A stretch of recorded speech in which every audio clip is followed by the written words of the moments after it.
इयत्ता 9वी, विषय मराठी. कविता पहिली, वंदे वंदे मातरम. कवी आहेत ग. दी. माडगूळकर. यांचा जन्म आहे 1919 आणि त्यांचा मृत्यू आहे 1977. विद्यार्थी मित्रांनो, आपण आता कवींचा परिचय पाहूया. ग. दी. मा हे प्रसिद्ध कवी, गीतकार. त्या गीतामध्ये त्यांनी बालगीतही लिहिलेली आहेत. तुम्ही सगळेच परिचित आहात, लहानपणापासून ऐकलेला आहात. नाचरे मोरा, आईसारखे दैवत साऱ्या जगतावर नाही, चंदाराणी चंदाराणी काग दिसतेस थकल्यावानी, एका तळ्यात होती बदके पिले सुरेख, इवल्या इवल्या शा, झुक झुक झुक झुक अघीन गाडी, ही त्यांची बालगीतं प्रसिद्ध आहेत. तसेच भक्तिगीतांमध्ये इंद्रायणी काठी, देवाची आनंदी, कानडा राजा पंढरीचा, तसेच रामा रघुनंदना ही त्यांची प्रसिद्ध भक्तिगीते आहेत. देशभक्तीपर गीतांमध्ये हे राष्ट्रदेवतांचे तुम्ही नेहमीच ऐकता, जिंकू किंवा मरू, आणि श्री छत्रपती संभाजी महाराज यांचा पोवाडासुद्धा त्यांनी लिहिलेला आहे. तसेच ते लेखक, पटकथा लेखक, कादंबरीकार, गीत रामायणकार. त्यांचं जोगिया, चैत्रबन, वैशाखी, पुरिया इत्यादी गीतसंग्रह प्रसिद्ध आहेत. तसेच गीत गोपाल, गीत सौभद्र ही काव्यनिर्मिती, कृष्णाची करंगळी, तुपाचा नंदादीप हे कथासंग्रह, आकाशाची फळे, उभे धागे आडवे धागे या कादंबऱ्या प्रसिद्ध आहेत. भारत सरकारने पद्मश्री हा किताब देऊन त्यांचा गौरव केला. आपल्या अलौकिक प्रतिभेमुळे आधुनिक वाल्मिकी म्हणून प्रसिद्ध असलेल्या ग. दी. मा यांचे प्रखर राष्ट्रभक्तीने प्रेरित होऊन स्वातंत्र्यासाठी हौतात्म्य पत्करलेल्या वीर भारतपुत्रांच्या कृतज्ञतेविषयीचे हे गीत आहे. प्रस्तुत गीत चैत्रबन या काव्यसंग्रहातून घेतले आहे. चला तर मुलांनो, आपण आता हे गीत पाहूया. वेदमंत्राहून आम्हा वंदे वंदे मातरम. माऊलीच्या मुक्ततेचा यज्ञ झाला भारती, त्यात लाखो वीर देती जीवितांच्या आहुती. आहुतींनी सिद्ध केला मंत्र वंदे मातरम, वेदमंत्राहून आम्हा वंदे वंदे मातरम. आता वेद म्हणजे काय, तुम्हाला नेहमी हा ऐकून शब्द माहीत आहे. आपल्या भारतीय हिंदू संस्कृतीमध्ये एक वेदांना फार मोठं स्थान आहे. 5 वेदपैकी ब्रह्मज्ञ, देवयज्ञ, पितृयज्ञ, वैश्वदेवयज्ञ आणि अतिथी यज्ञ. तर ह्या संस्कृती, आपल्या हिंदू संस्कृतीमध्ये ह्याला जरी मोठं स्थान असलं तरी इथं कवी म्हणतात आम्हाला त्याच्यापेक्षाही वंदनीय असं वंदे मातरम हा मंत्र आम्हाला श्रेष्ठ वाटतो. कारण वंदे मातरम म्हणजे काय मुलांनो, तर हे माते तुला प्रणाम करतो. कवी म्हणतात की हे माते तुला प्रणाम का करतो, जी माता पाण्याने परिपूर्ण फळांनी बहरलेली आहे, दक्षिणेच्या वायुलहरींनी श्यामल अशी शांत भासणारी, बहरलेल्या पिकांनी समृद्ध अशा माझ्या मातेला मी प्रणाम करतो. शुभ्र चांदण्यांमुळे बहरलेल्या इथल्या रात्री आल्हाददायक असतात. फुलांच्या राजींनी, वृक्षांनी मढवलेली इथली जमीन शोभून दिसते. पाण्याची अवीट गोडी, मधुर बोली, सुख समृद्धी देणारी ही माता, या मातेला माझा प्रणाम असो, असं कवी म्हणतात. मग ह्या वेदमंत्रांच्या पेक्षा सुद्धा मला माता तुला प्रणाम करणं सगळ्यात श्रेष्ठ वाटतं. तर माऊली म्हणजे भारत माता, आई म्हणतो आपण, माता म्हणतो. तर या माऊलीच्या मुक्ततेचा यज्ञ झाला भारती. तर ही आपली भारत माता जी पारतंत्र्यात होती, तिला स्वतंत्र करण्यासाठी या स्वातंत्र्यवीरांनी जो यज्ञ केला. आता यज्ञ म्हणजे काय, यज्ञ म्हणजे आपण म्हणतोय अग्नीवरती तूप लावून मंत्र म्हणणे, पठण करणे, आणि म्हणजेच काय, यज्ञ म्हणजे सत्कर्म, उत्तम कर्म किंवा चांगलं कर्म करणे. आणि ह्याचाच अर्थ म्हणजे इष्टफलांच्या प्राप्तीसाठी जो यज्ञ करतात त्याला आपण यज्ञ असं म्हणतो. आणि त्यामध्ये आहुती देतात, समिधा असतात, दूध असतं, तूप असतं. तुम्ही पूजेच्या वेळेला करतात बघा, पंडित वगैरे पुजारी भटजी आपल्याकडचे पंडित वगैरे आता यज्ञ करतात, त्याच्यामध्ये आहुतीसाठी वापरलेले समिधा, दूध, तूप वगैरे असतं, हे आपण बघितलेलं आहे. पण इथं कवी काय म्हणतात, इथं माऊलीच्या मुक्ततेसाठी म्हणजे आपल्या भारत मातेच्या मुक्तीसाठी ह्या भारतातल्या वीरांनी काय केलं होतं, यज्ञ केला होता. पण त्याच्यामध्ये आहुती कुणाची दिली होती, तर दुधाची, तुपाची किंवा वनस्पतींच्या छोट्या छोट्या लाकडी तुकड्यांची. तर आत्मबलिदान केलेले स्वातंत्र्य वीर ह्यांची आहुती दिलेली होती. तर ह्याच आहुतीने हा वंदे मातरम हा मंत्र अगदी सिद्ध केलेला आहे. याच मंत्राने मृतांचे राष्ट्र सारे जागले, शस्त्रधारी निष्ठुरांशी शांतीवादी झुंजले. शस्त्रहीना एक लाभो शस्त्र वंदे मातरम, वेदमंत्राहून आम्हा वंद्य वंदे मातरम. कवी म्हणतात, याच वंदे मातरम या मंत्राने मृतांचे राष्ट्र, काय उपमा दिल्या, मृतांचे राष्ट्र म्हणजेच काय, स्वाभिमान हरवून गेलेले. राष्ट्रीयता तेव्हा त्यांच्यामध्ये जागृत करायची होती आणि तेव्हाच या वंदे मातरम या मंत्राने सगळं राष्ट्र जागृत झालं आणि शस्त्रधारी निष्ठुरांशी शांतीवादी झुंजले. शस्त्रधारी निष्ठुर कोण होते, तर जे इंग्रज होते, क्रूर होते, ते संगीनधारी होते, त्या सत्ताधीशांशी, सत्ताधारांशी हे भारतीय लोक निशस्त्रपणे लढले, झुंजले, अगदी शांततामय विचारांनी लढले. शस्त्रहीना एक लाभो शस्त्र वंदे मातरम. शस्त्रहीना म्हणजे शस्त्र नसलेलं, लाभो म्हणजे मिळो.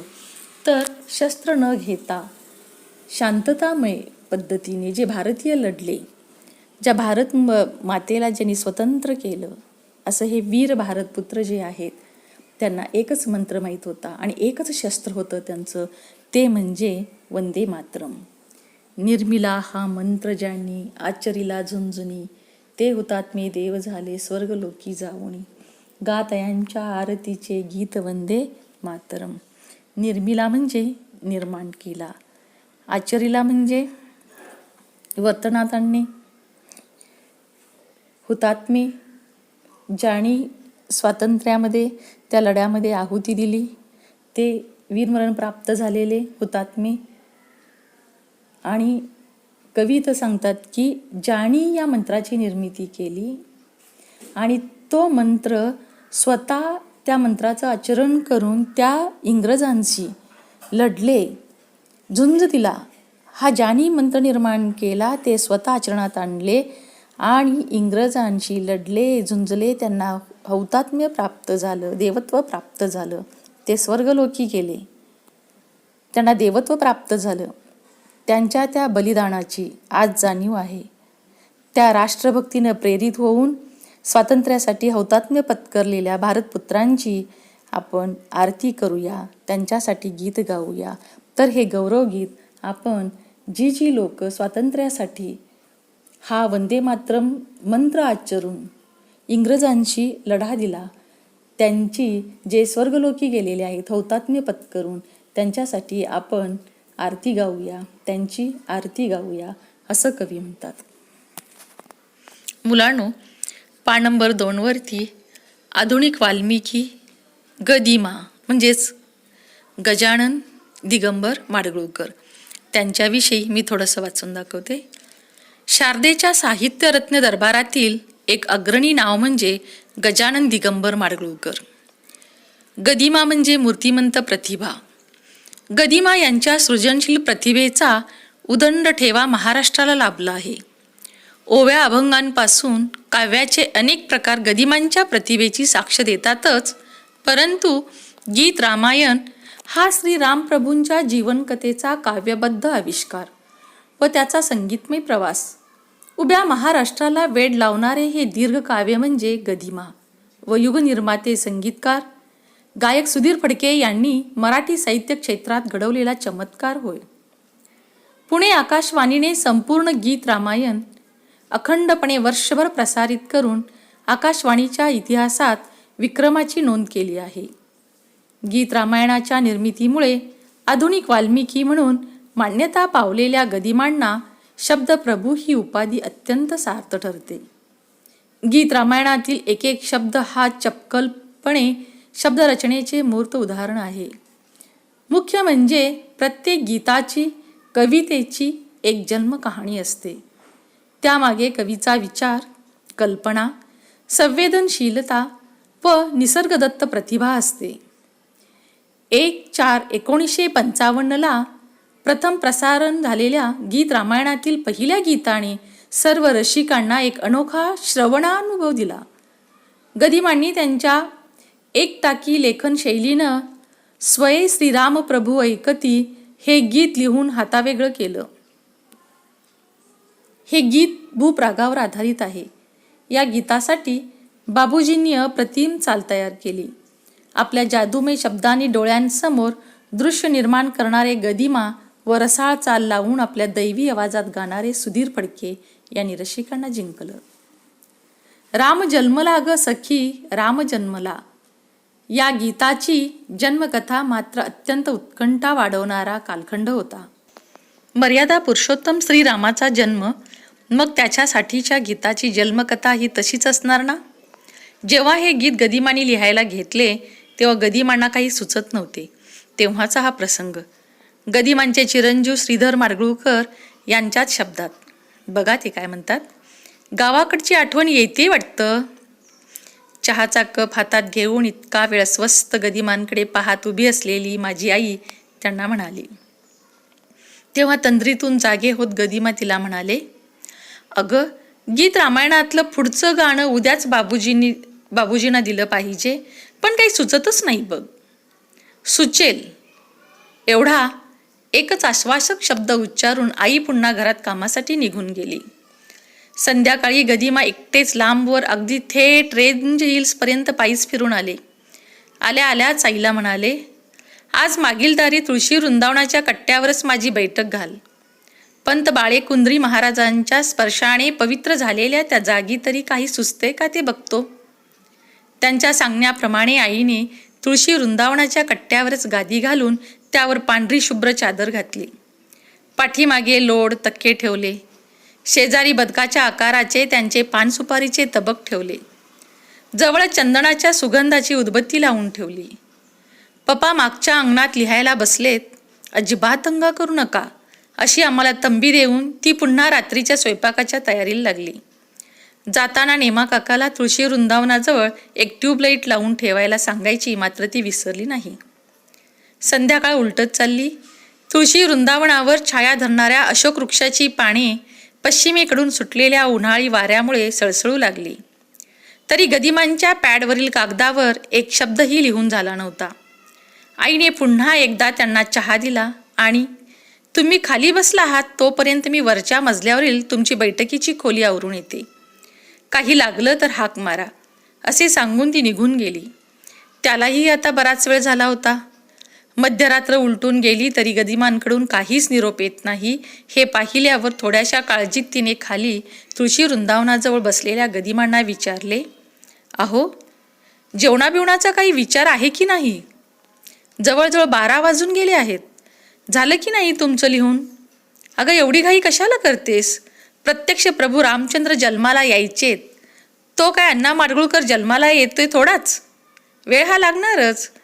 गीत रामायणाच्या 56 गाण्यातील राम जन्माचे गीत कधीतरी पहाटे पहाटे पूर्ण झाले तेव्हा गदिमाने त्यांच्यासाठी जागत पेंगुळलेल्या माझ्या आईला वाचून दाखवले.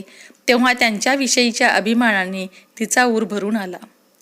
पेंगुळल्या आतपात जागत्या कळ्या, पेंगुळल्या आतपात जागत्या कळ्या, काय काय करत पुन्हा उमलल्या खुळ्या, काय काय करत पुन्हा उमलल्या खुळ्या. उच्च रवे वायू त्यास हसून बोलला, उच्च रवे वायू त्यास हसून बोलला, राम जन्म लाग सखी राम जन्मला, राम जन्म लाग सखी राम जन्मला. गदिमा माडगूळकर यांच्याविषयी थोडीशी ही माहिती मी तुम्हाला वाचून दाखवले. धन्यवाद.